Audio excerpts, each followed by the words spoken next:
There's a fish. Right in the front end of that tree. Honestly, right where he should have been. Pretty nice one too.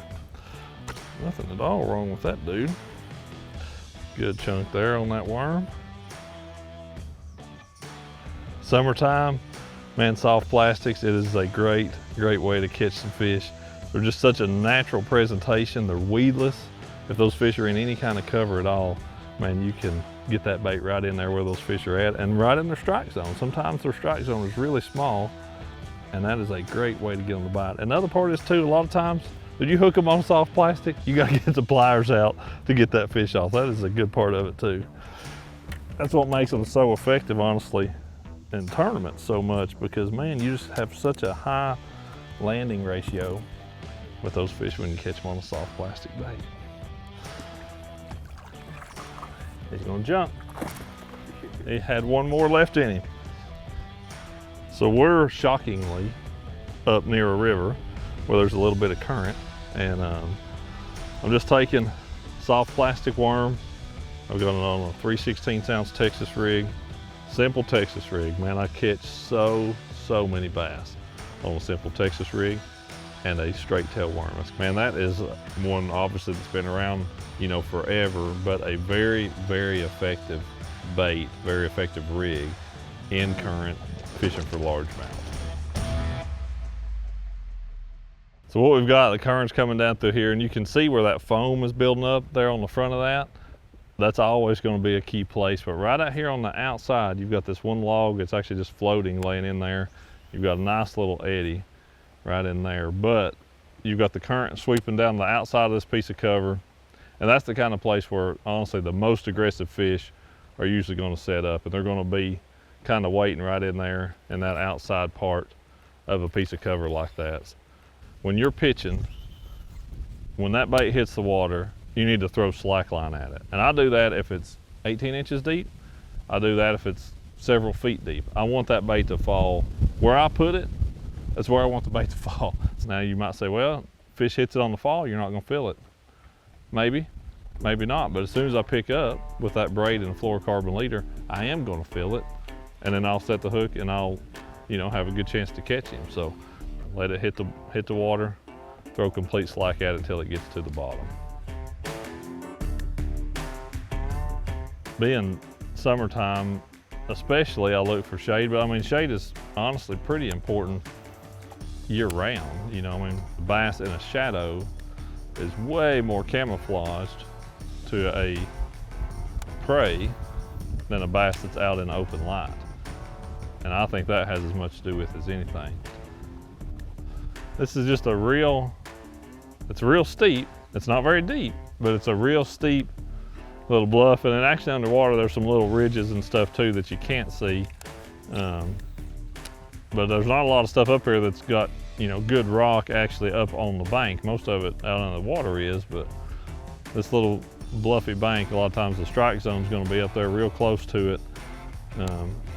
You know, it makes some good little current breaks and things, but just a real steep little drop right against the bank, and then it's shallow and flat and comes on out.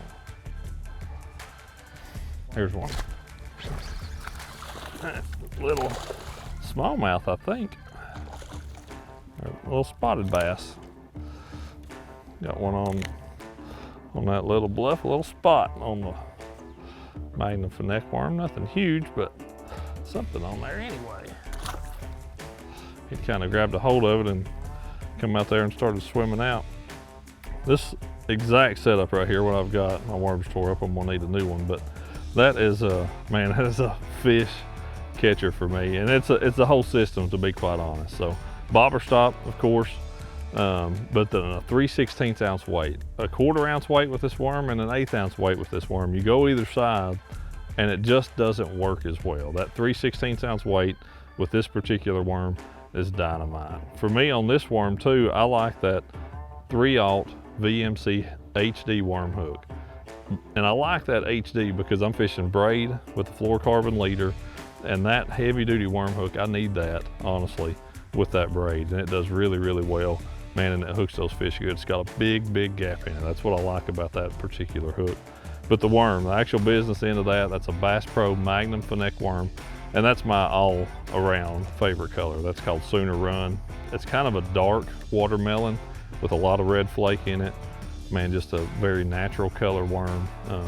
Catch a lot of fish on that setup. But that 3/16 ounce pegged weight, 3/0 VMC heavy duty worm hook, Bass Pro Magnum Finesse, catches a lot of bass. Something that I think is a little bit unique and it seems like more people are doing are using braided line to a fluorocarbon leader, but on a bait caster. Everybody's done that, you know, for a long time on spinning tackle. But man, I personally have embraced that big time on all my soft plastic fishing on a bait caster. For me, I like a 7, somewhere in that 7 to 7.2 foot, a medium heavy action rod and a fast reel, 8:3 to 1 gear ratio. You want something quick to be able to pull the line back up quick and make another presentation. And a big part of the reason that I like this particular rod with that braid and a fluorocarbon leader is that it does not have really small guides. It doesn't have micro guides and it doesn't have that kind of in between. This rod has basically normal size guides on it, but it's that Johnny Moore signature series. That's become my favorite rod, that 7.2 medium heavy. It does a fantastic job for a lot of different applications, but fishing that Texas rig is certainly one of them. Most time it's going to be a 40-pound braided line that I've got on there, and I'm going to have usually 17-pound XPS fluorocarbon as my leader material on that particular setup.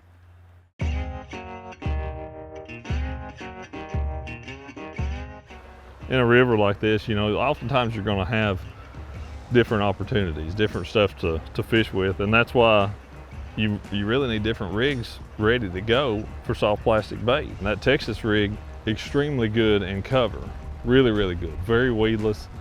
You can fish it right in that cover.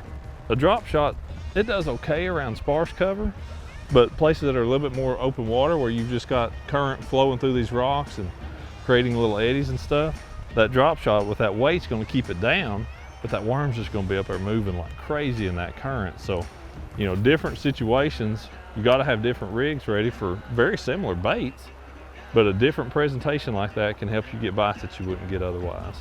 You know, we've got a pretty good shoal, but there's very little water coming through here.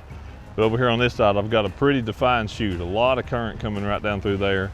And both sides of it, on the side here where the boat is, as well as the other side, has got a real good eddy, you know. So you've got super fast water to pretty slow water, and that seam, that edge is where those fish are gonna set up and hold. So they're gonna sit right there in that and just wait for something to get washed to them. They can dart out in that current, they can dart into the slower water either way and feed. So that edge is your strike zone. That's where you want your bait to be drifting through. I don't think a lot of people think of a drop shot for the most part when they're fishing in the river, but man, a drop shot can be so very effective. One thing with it, you want to kind of adjust that leader length between your weight and your hook, basically based on the depth that you're fishing. You know, pretty much traditional, you know, soft baits is what I'm going to put on a drop shot, something traditional for that. Usually a straight tail worm, a little bit thinner. So on the drop shot, what I've got there is just a 1/0 VMC Redline Finesse Nico hook. And then the worm on that is a Bass Pro Finesse Finesse. That particular one is red bug color. And I've just got a 1/4 ounce tungsten weight down there about 14 inches below that. And the great thing with that drop shot in current, man, it goes down in there and that worm is just, it's moving like crazy. You can just literally hold your rod tip still, hold the line just kind of semi-slack, and that worm is going all over the place because of the current moving it around. But I like, with the drop shot, I like a medium light action, but something again in that 7 to 7.2 range. And I like a good size spinning reel to go with, and it's typically 10-pound braid and usually a 10-pound test fluorocarbon leader on that. My exact setup, that's a Johnny Moore's Platinum 7-1 medium light action, matching platinum spinning reel, like I said, in that size 30, and then 10-pound Bass Pro Hyper braid and a 10-pound test XPS fluorocarbon leader.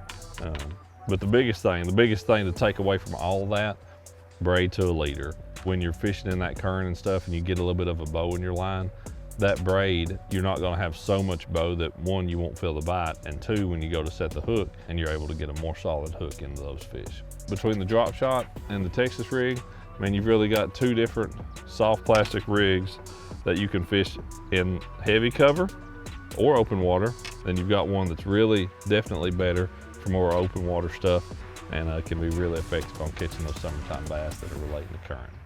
I think most anglers, and myself included, a lot of times when I see current, I immediately think power fishing. You know, I think I'm gonna throw a spinnerbait, I'm gonna throw a square bill, I'm gonna throw a, you know, I'm gonna flip a jig, that kind of stuff.